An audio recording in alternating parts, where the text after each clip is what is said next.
Les personnes qui sont atteintes d'albinisme ont peu ou pas de mélanine, le pigment qui colore les cheveux, la peau et les yeux. C'est une maladie rare. Aux États-Unis, seule une personne sur 18 000 à 20 000 souffre de cette pathologie. Mais l'albinisme oculaire est encore plus unique. Les experts ne connaissent pas les chiffres exacts, mais ils pensent que seul un individu sur 50 000 en est atteint. Si une personne présente un albinisme oculaire, seuls ses yeux sont touchés. Sa peau et ses cheveux pourraient être un peu plus clairs que ceux des membres de sa famille, mais la différence n'est pas si importante. La lumière du soleil fait éternuer 17 à 35% des gens. Ce phénomène s'appelle le réflexe photosternutatoire. Dans la langue grecque, on l'appelle éternuement du soleil. Cela arrive lorsque le système nerveux ne fonctionne pas correctement. En effet, quand cela arrive, c'est que l'un des nerfs se trompe dans ses réflexes. Ensuite, la lumière du soleil fait non seulement contracter les pupilles, mais aussi activer les membranes du nez. Chez les adultes, les cheveux clairs sont rares. Ils deviennent presque toujours foncés avec l'âge. Les personnes les plus susceptibles de conserver leur couleur de cheveux clairs sont celles qui vivent dans le nord. Les Bajau sont un groupe de nomades qui vivent dans les eaux des Philippines, de l'Indonésie et de la Malaisie. Grâce à une rare mutation de leur ADN, ils peuvent rester sous l'eau jusqu'à 13 minutes.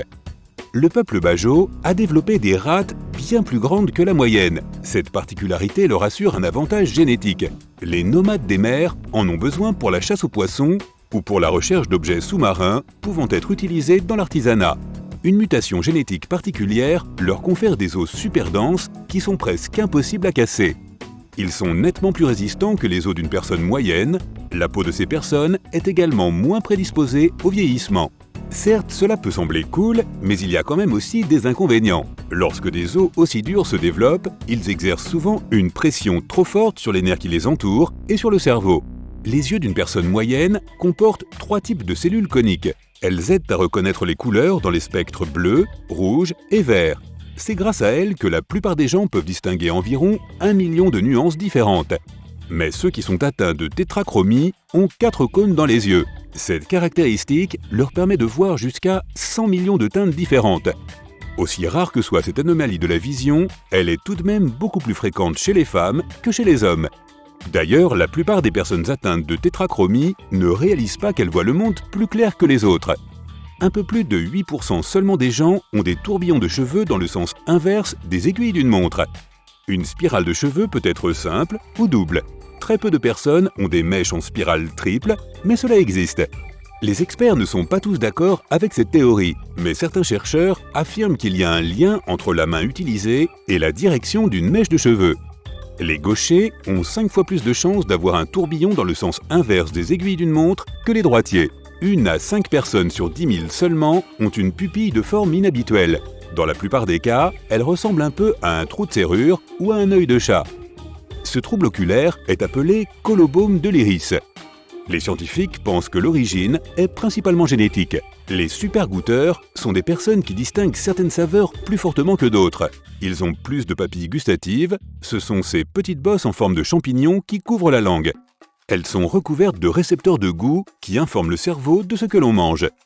Cette caractéristique renforce également la sensibilité des super-goûteurs à certains aliments, par exemple trop sucrés, amers ou salés.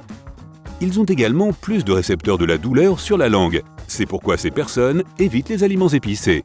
Les chiffres varient dans le monde entier, mais en général, 25 à 30% des gens sont de super-goûteurs, de 40 à 50% sont des goûteurs moyens, et 25 à 30% sont des non-goûteurs. Ceux-ci ont une mauvaise perception du goût.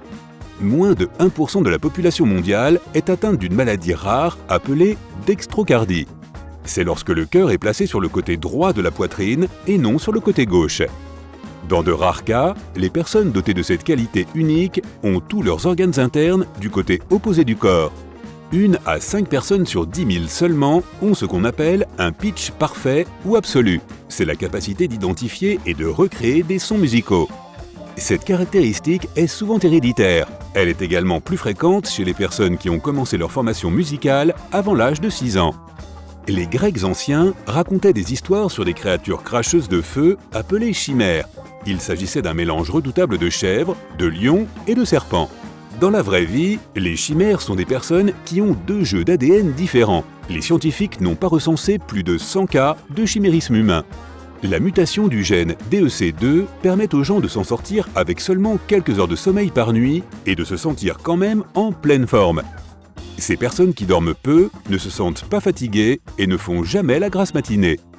Ils se réveillent habituellement à 4 ou 5 heures du matin. Waouh, pas moi!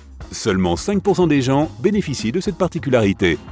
Des scientifiques de l'Université de Californie ont également fait une découverte intéressante.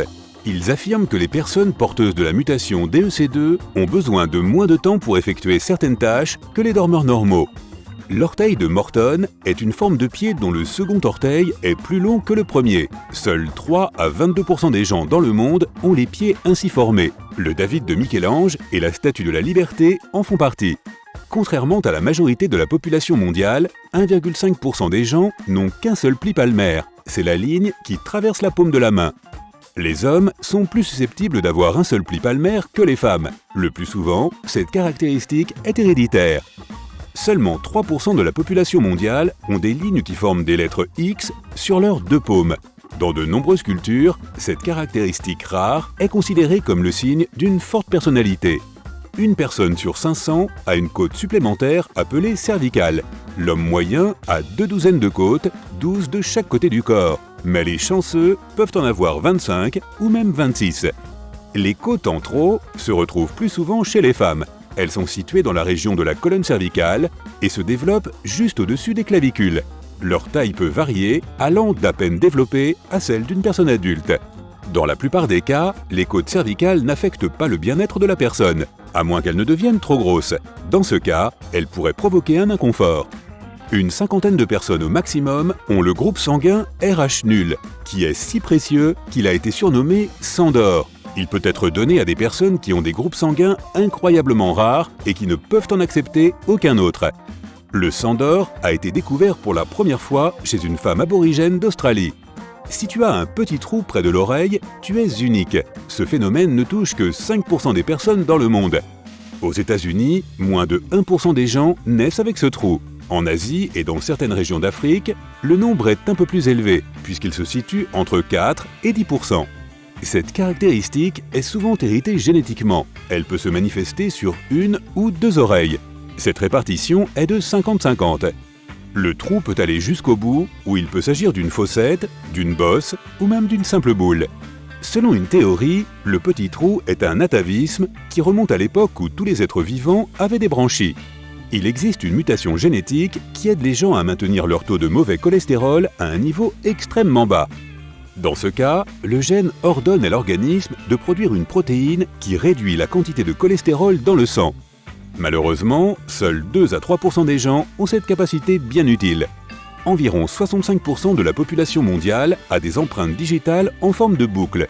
Un autre 30% a des empreintes digitales en forme de spirale. Et seulement 5% des personnes présentent des empreintes digitales en forme d'arche. Celles-ci peuvent être simples ou en forme d'arc de tente.